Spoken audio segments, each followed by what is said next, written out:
Hey guys, it's Rachel, and today we are making some delicious pumpkin scones. These scones would be great for Thanksgiving, which is coming up in just about a week or so actually, and I am so excited about that because that means I don't have any school. Anyways, these scones are really easy to make and they come together in about 10 minutes or so, so I'm sure all you guys could put them together as a last-minute Thanksgiving dessert. They are really good and they have a surprise topping too, which I will tell you guys about very soon. So let's get started.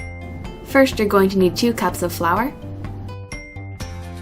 Add in 1/3 cup of packed brown sugar, 1½ teaspoons of cinnamon, a ½ teaspoon of cloves, and a ½ teaspoon of nutmeg. In addition to the spices, you'll need a teaspoon of baking powder, a ½ teaspoon of baking soda, and a 1/4 teaspoon of salt. Then go ahead and give this a whisk.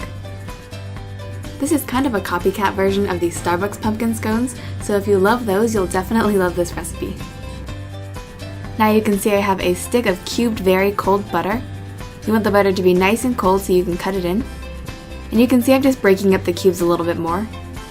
Then I'm taking my pastry cutter, and I'm just going to go ahead and cut in the butter. If you're like me and hate cutting in butter, you can use a food processor and that makes it much faster. And you're looking for a breadcrumb-like texture here. Now for our wet ingredients, you're going to need a ½ cup of pumpkin puree, along with 3 tablespoons of milk, 1 egg, make sure this is a room temperature egg of course, and also 2 teaspoons of vanilla extract. Then I'm just going to grab my whisk and go ahead and whisk this up.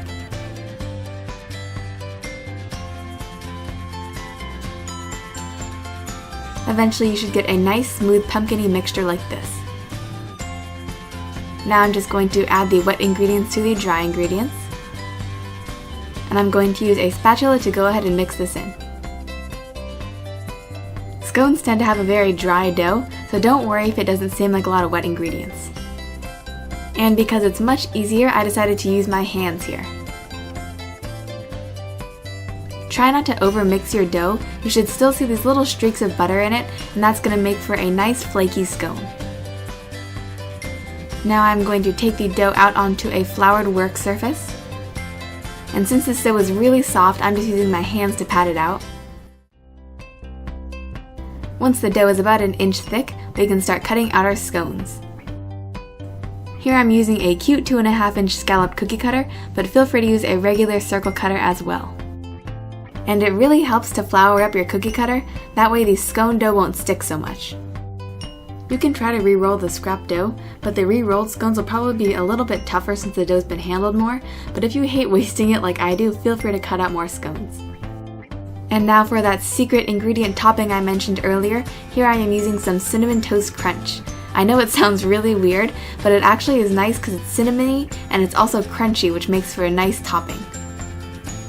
So here I'm just placing it in a plastic bag, and I'm just using my hands to crush it up, and you want pretty fine crumbs like this. Now to finish off our scones, here I'm brushing them with an egg wash, which is just a beaten egg and some milk, and I'm going to sprinkle some of the crushed up Cinnamon Toast Crunch on top. Now we're just going to bake these off at 400 degrees for about 10 minutes. And now here are these scones out of the oven. These look so good already, I'm just going to place them on a cooling rack for now. And in the meantime we can make these glaze. Here I have a ½ cup of powdered sugar, and just about 1 tablespoon or so of milk. You'll definitely want to add more than I just did there. And then just whisk it up. You're looking for kind of an Elmer's glue consistency here. Now to finish these off, I'm just going to drizzle the glaze on top.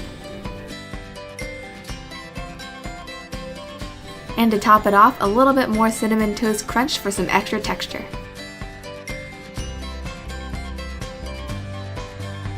Alright guys, these scones are finished, so it's time to give one a try. Try this one here.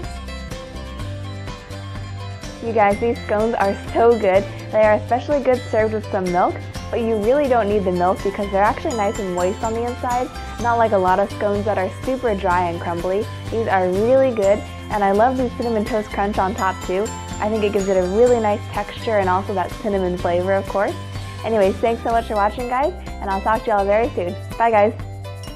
I hope you all have a great Thanksgiving, and don't forget to check out more cinnamon toast crunch recipes by clicking on the link right on the screen. See you soon!